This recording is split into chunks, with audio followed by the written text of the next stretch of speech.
Assalamualaikum semua.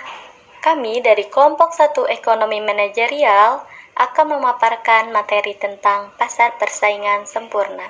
Sebelum masuk pada inti materi, kami akan memperkenalkan anggota dari kelompok 1. Di sini, kami akan membahas apa itu pasar persaingan sempurna. Nah, ini adalah poin-poin yang akan kami bahas yang terbagi menjadi 7 poin. Di antaranya yaitu yang pertama, ada pengertian pasar persaingan sempurna. Yang kedua, ada karakteristik dan contoh pasar persaingan sempurna. Yang ketiga, ada kekuatan dan kelemahan pasar persaingan sempurna. Yang keempat, posisi harga pada pasar persaingan sempurna. Yang kelima, cara memaksimumkan keuntungan pasar persaingan sempurna. Yang keenam, kurva pada pasar persaingan sempurna.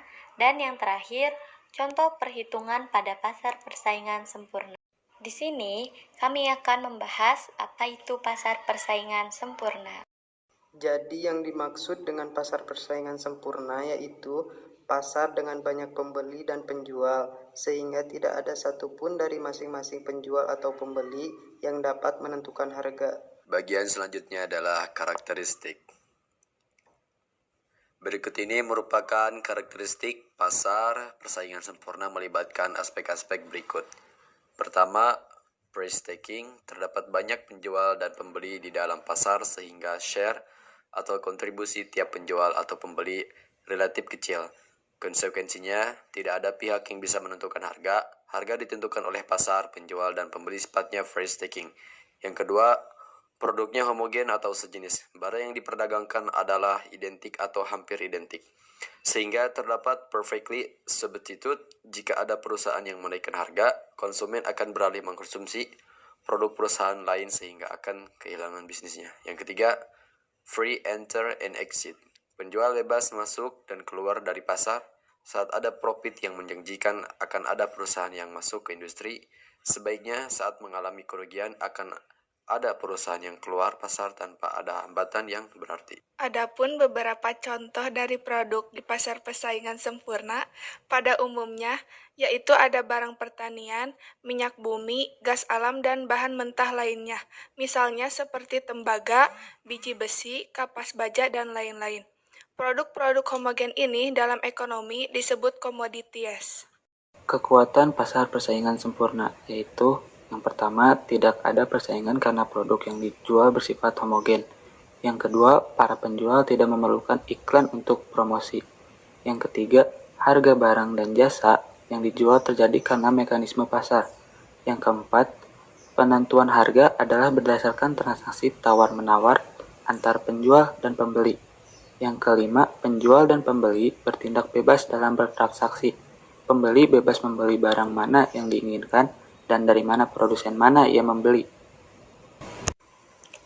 Kelemahan pada pasar persaingan sempurna yaitu 1. Minim inovasi. Yang kedua, pembeli mengalami keterbatasan dalam memilih barang atau jasa. Yang ketiga, para pekerja cenderung menerima upah atau gaji yang rendah. Yang keempat, terjadinya konflik keadilan. Posisi harga pada pasar persaingan sempurna. Pembentukan harga pada pasar persaingan sempurna terjadi melalui mekanisme tawar-menawar yang dilakukan antara penjual dan pembeli. Hal tersebut disebabkan oleh banyaknya penjual dan pembeli yang ada di dalam pasar persaingan sempurna. Akibatnya, baik penjual maupun pembeli sama-sama memiliki peran sebagai price taker.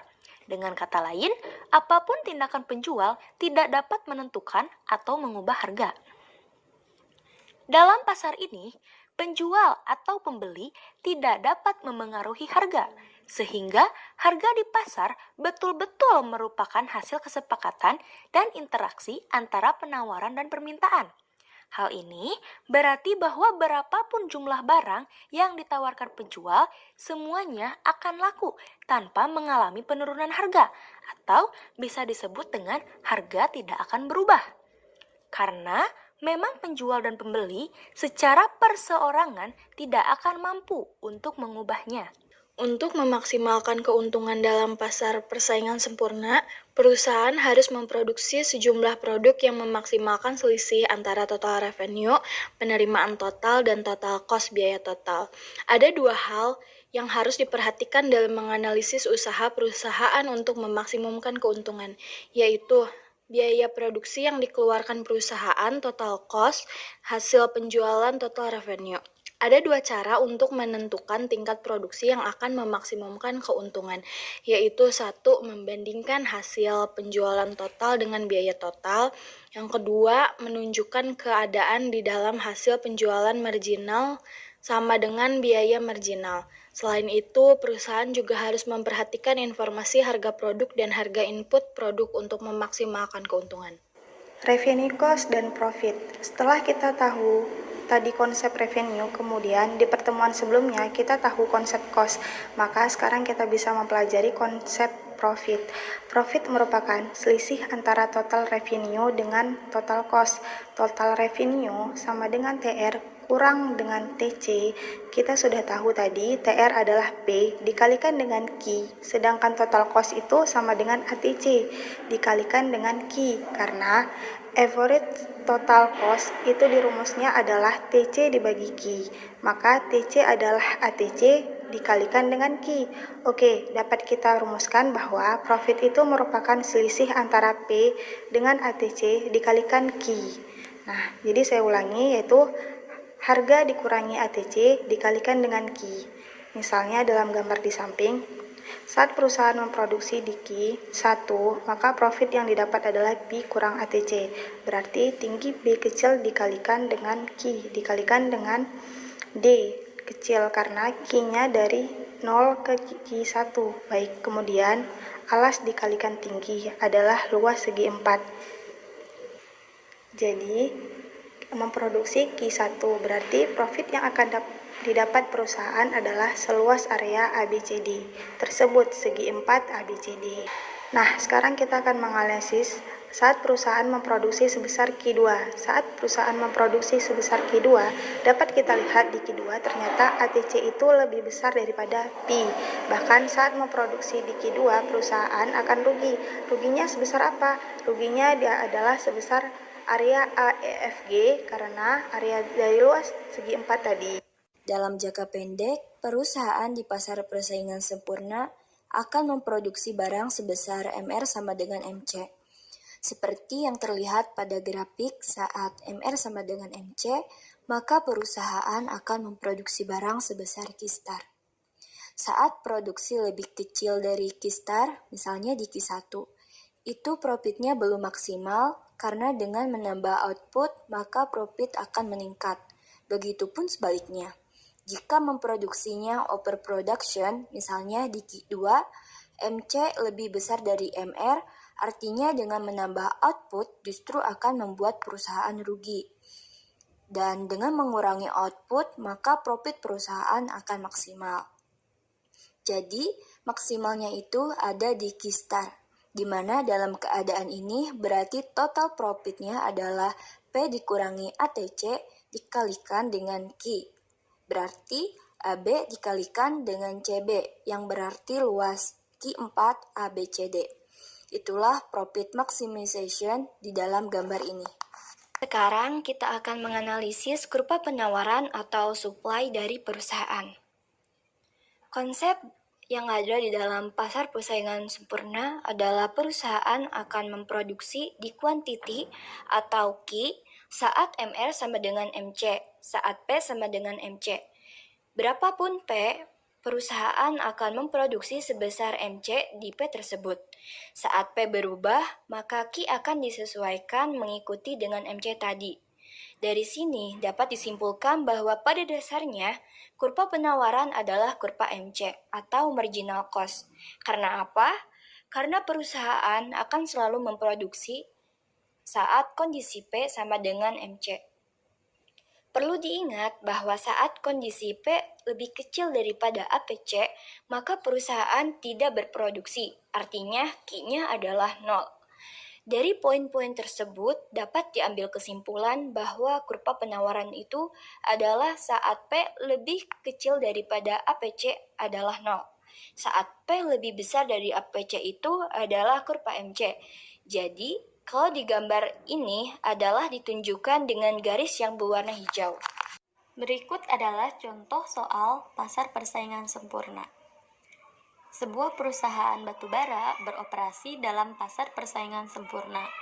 Biaya produksi dinyatakan sebagai TC atau total cost sama dengan 300 plus Q pangkat 2, di mana C adalah biaya. Biaya tetap atau fixed cost adalah 300. Jika harga jual batubara per ton metri adalah 90 USD, maka tentukanlah yang pertama, berapa jumlah batubara yang harus diproduksi untuk mencapai laba maksimal. Yang kedua, berapa besar laba maksimal tersebut. Dan yang terakhir, gambarkanlah kurvanya.